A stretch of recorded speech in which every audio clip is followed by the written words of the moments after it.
Hello and welcome to Flashback Friday, where I take a look at an 80s film and give it a review. And, well, I'm doing this differently this week because I got stuff going on tomorrow. I will be doing my, maybe I'll do it tomorrow. I don't know. I'm trying to work on rearranging my office a little bit and stuff. So, who knows? But I'm planning on getting my next physical media showcase out, and I'll make the final judgment when I do the episode. But I'm thinking about changing it to 1 day a week so that it's one, I can spread out my picks, and two, kind of relegate it to 1 day. So anyway, I was looking for something to watch, something for this, and I was like, was there an 80s horror movie I could do? I opened up the thing, and I saw this sitting in there, and I decided to do Killer Klowns from Outer Space. This is a classic right here. Alright? It's a classic horror film from the 80s about these alien clowns that come down to capture people of Earth to use them as food. And the only ones that can stop them are a guy, his girlfriend, a cop, and two ice cream vendors. Let's hope they know what they're doing. They don't.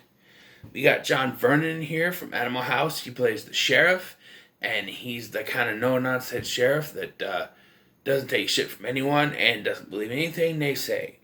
Our main character, he's got his girlfriend. He sees something fall, and they find this big tent, and inside are the alien clowns. And when he tried to tell the cops, they don't believe him, but his buddy's a cop, and his buddy eventually kind of tries to help him. And they're also friends with two ice cream vendors. I do like the creative kills in this, though. There's one guy is killed by a shadow puppet. Shorty, I think, is the name of the clown that does it. He makes this shadow puppet of a Tyrannosaurus Rex. He swallows the guy. There's like the little popcorn things that pop out, and sometimes they'll turn them into cotton candy, and that's how they store them, is the cotton candy. There's one guy, what are you gonna do, knock my block off? And Shorty just and knocks the guy's head off. So yeah, it's much like Julius's kill in Friday the 13th Part 8. But yeah, the creativity in this film is amazing. The creative kills they came up with, the designs for the killer clowns, which were reused for something else. I don't remember what for, but they were. Yeah, just everything put into it. For years, they wanted a sequel. And there's stuff, going back and forth, working on it. I hear they got to deal with the Sci-Fi Channel, but who knows? This movie is classic.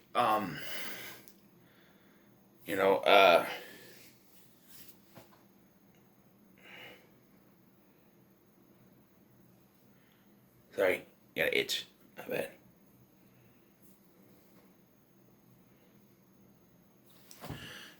So anyway, yeah, just classic film, I guess.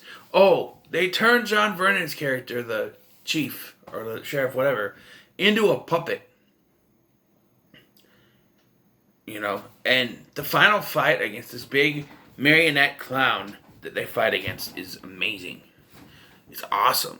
And then you got, like, at the end, you think, oh, they're mostly dead. But, like, here comes the ice cream truck. And the two ice cream guys who were supposedly dead before, they're still alive. It, like, crashes in front of them. And they're still alive inside because I guess the cold kept them alive. I don't know. But, yeah. Remember when I first watched this and those guys were catching, oh, it's the ice cream truck. And they popped out. I'm like, what? How the hell are they still alive? This is a classic 80s cheesy horror film that works. A spaceship looks like a circus tent.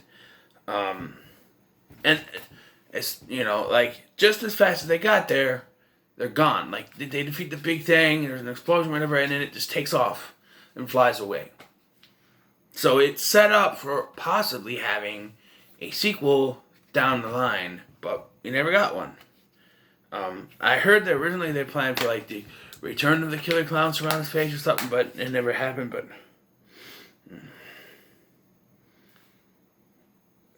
Royal Dano, I never got to see who he played, but he was in House 2, the second story, but... Royal Dano. Grant Kramer, Suzanne Snyder, Josh Allen Nelson, Royal Dano, John Brennan, Officer Mooney, yeah. But yeah, the acting though, it's a cheesy 80s film, it's cheesy 80s acting. Simple as that. I like the character designs of the clowns, they're really cool. Like this one, I think this one is Shorty. You can see it, that Shorty right there. My favorite one. There was actually a Shorty Killer Clowns Funko at Walmart, but they had two there and they were both damaged. Like the packaging was damaged, and I was like, I don't know, because I like to keep my Funkos in the box. I mean, I'll take them out and look at them when I first get it, but like I like to keep them in the box, just like my NECA figures. I'll take them out and unbox them and show you guys, but I'll put it back in because otherwise I'm afraid I'll lose them. So yeah, I like to do that, but I don't know. This movie gets a 9 for me. There isn't that much to say. I had it on in the background while I was busy watching other stuff and picking up stuff, so I didn't pay too much attention. But this is a classic film. I would love for you to check this out. Seriously, it's an underrated horror film from the 80s. It's an absolute treasure.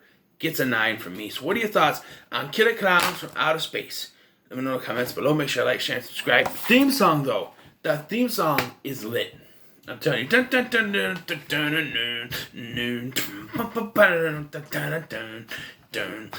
That's the first... Crap. That's the first thing I thought of when I was like, what can I pick? And I started sitting there and I went... It stuck out to me. So yeah. So, I'll see you in the next one.